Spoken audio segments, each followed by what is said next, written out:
All right, cut. That was good. All right, so I'll explain to you a little bit about what we're doing here.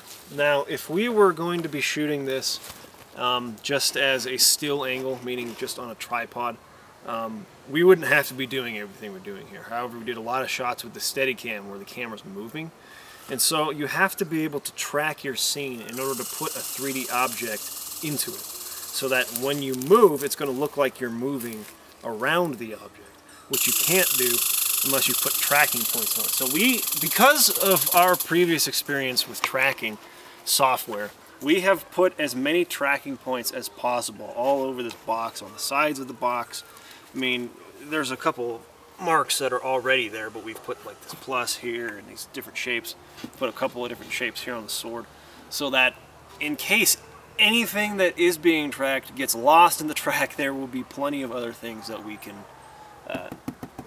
continue tracking when we move this.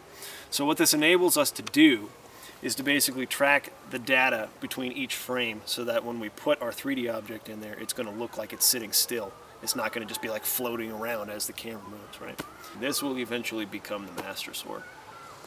We figured that this was just thick enough to look like the hilt of a sword, yet not too thick to where it would be extending beyond the blade of the Master Sword model that we're going to be putting in here. So, and then we will want this to be as far away from him as we can get it, so there's less just green spill coming back on. He's already getting a lot of green on him though, because we are in the woods. yeah, It's making his skin a little greener. they're applauding my Conducting skills. Yeah. All right, so what we're doing in this video is, like, we want to have someone pulling the Master Sword out of the ground, out of a pedestal, and we thought it'd be an awesome idea for a video, but we don't have a Master Sword, and we couldn't find anything that was like really cheap enough for us that still looked good.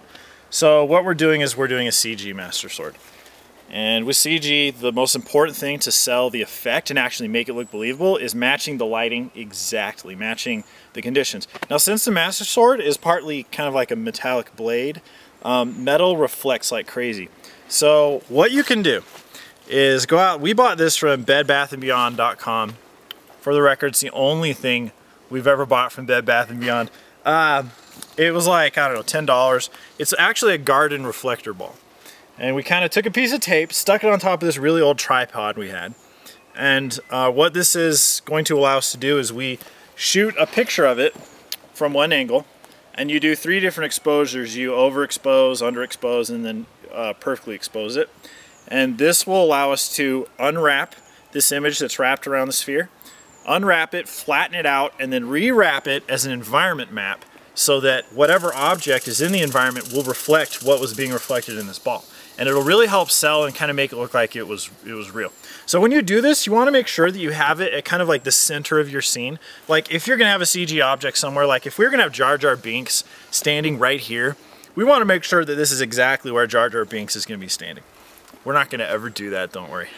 But, and then that way just everything will be at the right angles and everything. And then with your camera, you want to make sure that you're shooting it dead on, like exactly dead on, otherwise your axis will be skewed when you unwrap it. So that's kind of the gist of it. This will help light our scene, make everything look really good. We've never really done this on a video before, so you know, hopefully it works out. We'll see if it doesn't. Hey guys, so I'm going to talk about Video Copilot Element 3D, which is a new plugin from Video Copilot, and this is kind of the first project that we've used it on because it's brand new. Put it through its paces, and we used it to create a 3D Master Sword. So the cool thing about this plugin is that you can do 3D modeling, or not the modeling, but you can import 3D objects straight into After Effects. There's the sword, and with Element I put some textures on there for the specular and the reflection, so that's kind of nice. The greatest thing about it though is the speed. The render quality isn't incredible, but the speed is really what sets this apart.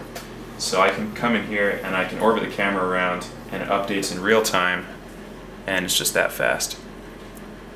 Basically we have the clean plate of Mike picking up the sword, and then we animated the sword to come up and out of the block. And you can see that's playing in real time, just right away, which is really cool. Another thing we used it for is this match moved shot. This is where we found Element had a little bit more of a hard time. If you're doing a match move, Element is still great. It's not the best if you want to go for a straightforward quality solution. However, where it really shines is in a scene like this, where we have a bunch of asteroids, because what Element does is you pick a particle type, in this case a rock, and then you can instance it with a particle emitter, and then you can just move things around randomly. You can have things rotate. I can rotate my camera around the scene here. We'll see if it freaks out. It's a lot to think about for the computer. So, thank you, Andrew Kramer, for making our lives just that much better. You are the best guy in the world, and I want to become your godson. Please adopt me.